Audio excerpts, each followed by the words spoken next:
Well, yeah, indeed. There's a great contempt for freedom. I go around and I see huge numbers of people, for instance, willingly wearing face nappies. In some cases, as far as I see, enthusiastically, for which there's very little medical justification, but is a sign of submission to the authority of the state, which bridles me. I just can't. I can't see how some brought up as British could bring themselves to behave in this fashion, but they do, and in lots of other ways as well. People have been completely and utterly subjugated by fear, and this is not just the uneducated. It's often highly educated people, and I've come across both sorts. A shopkeeper yesterday who refused to let me into his shop without a muzzle. Oh, really? I've said I'm exempt. Right. And he said, "Not here, you're not. This is my home." I said, "Well, it looks like a shop to me." He said, "Well, it is, in fact, my home. My kids come in here," he said, as if children were tremendously at risk from COVID-19. Which they're, of course, not. As if I were a toxic site, which I'm also not. Yeah. In the end, I mean, I didn't go in because what's the point?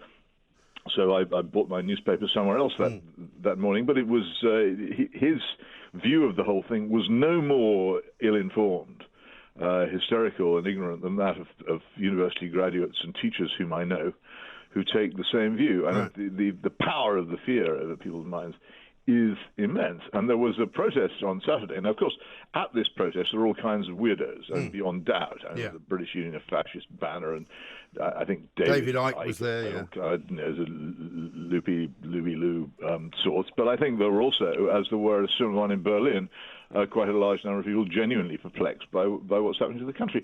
And a really astonishing thing happened afterwards, which has been very lightly reported in the newspapers today, that Piers Corbyn, that's Jeremy Corbyn's brother, who was the organizer, was grabbed by the police at the end of this demonstration. I mean, literally grabbed, and fined £10,000 under new laws restricting public gatherings of more than 30 people. It sounds to me like the Greek colonels. Parliament, I don't believe, has published a law allowing someone to be fined £10,000 without trial for organising a demonstration, which was, as far as I know, peaceful. Yes. And which it was only consulted with the police for days beforehand. Yeah, and it was also only one of no attempt at illegality going on. No, also one of several marches that went on at the weekend, of which he seems to be the only recipient of a fine. It would not come as any surprise to you, Peter, that we discussed this in the first hour, because I do cover these things, and despite many of my colleagues in the media not doing so, I do. I'm no great fan of Piers Corbyn.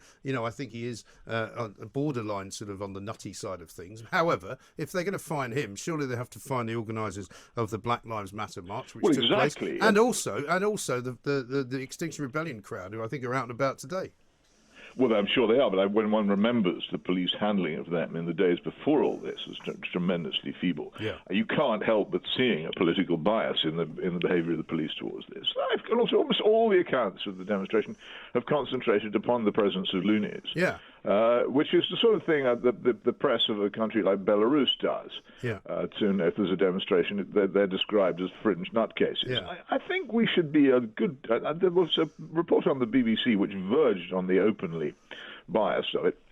I think we should be very, very suspicious of these developments. I say one of the principal freedoms of a free country is the freedom of assembly. And it was bizarre that from the very start of this, it was one of the things that the government concentrated on legislating against freedom of assembly. And yet, as we know, as we just mentioned, with the Black Lives Matter particularly, this is and indeed with the tearing down of the famous statue in Bristol, this is absolutely not enforced. No. Well, I mean, one of the things that amused me highly, I don't know if you saw this, but the opening paragraph of the Guardian's report into the Black Lives Matter march. Let me just read this to you. Hundreds of demonstrators took to the streets of West London on Sunday in the first ever million people march. Now, I don't know about you, but 400 people is quite a lot short of 1 million people. But but they do refer to it as a million people march, even though there was only 400 people there.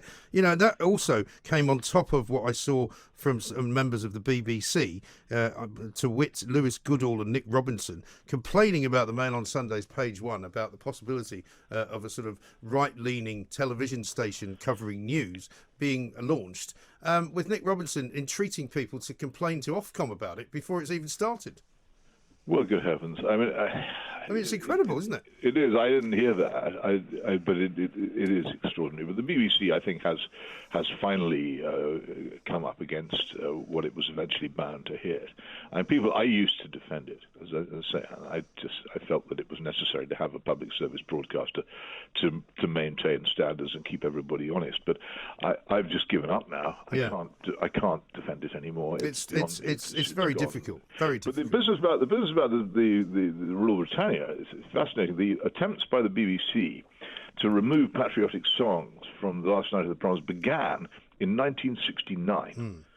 It is not a new thing. Right. I can just remember the first time I can remember watching The Last Night of the Proms. I've dated it. It must have been 1960, because the wonderful Constance Shacklock, a name which you can't forget once you've heard it, was singing the opening solo of Rule Britannia. Right. In fact, there's a very crackly version of this on YouTube in which she actually pronounces Azure as Azure. Oh, excellent. Which I can't remember happening, but it's so antiquated as to be marvelous. But it's thrilling to hear, because she sings all the verses, which nobody would do now. No, of course. And but at that time in 1960, before Hugh Carlton Green and his Bloomsbury boys got control of the BBC, it was still a national broadcaster, and I can still remember it being such. And it's then, once Green came in the early 60s and really got going, that's when it all got torn to pieces. Well, I remember, I'm old enough to remember when at the end of the broadcast night, whatever time it was usually just after midnight, I think,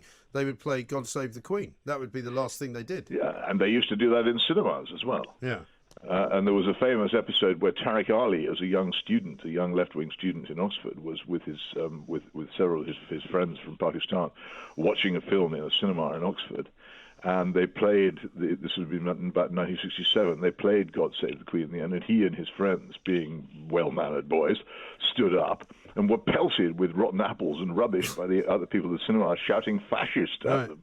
Oh, I know. It's been a long time in certain areas of our society. It's been a long time, this loathing of any public expression of patriotism. I think they dropped God Save the Queen from the cinema. It was about 1968. Yes, I think that's about right. But I mean, the funny thing is that you've also written in your column this week about a magazine that you used to write for in America, which urged you to edit one of the paragraphs in a piece you'd written because it was a bit too, shall we say, anti-establishment on COVID lockdown. That's absolutely right, and it's shocking. This is a small magazine, partly online, partly not. You can read a lot of the stuff for free, but others it's called First Things. It's mainly actually Roman Catholic, but it goes into all kinds of other things. I've done lots of stuff for it, book reviews particularly, which allow me to go at full length. And I've had a lot of fun doing it, and they've been nice to work for. And I do a monthly column for them, which this was, and which you can find on my blog. You can see the outrageous thing which I was asked to tone down, and I said no. And I thought, and they said, well, perhaps you could write about something else. I said, look, if I do that, then everything else I ever write for you will be written in the fear that I'll provoke the censorship again. I can't do it. This is the end. I've got to leave. And I'm appealing to people to get the First Things mag on Twitter. Anybody who reads it or anybody who's written to it to write to them politely and say, look, you can't do this. Right. Because there are obviously people there who must hate this, and they need to be strengthened by expressions of public dissent. Censorship is this, and for it to reach, for the hairy, thuggish hand of censorship to reach into such what you would have thought was such a gentle place. Well, indeed, tells you just how far we have descended from being free society. We will make America great again.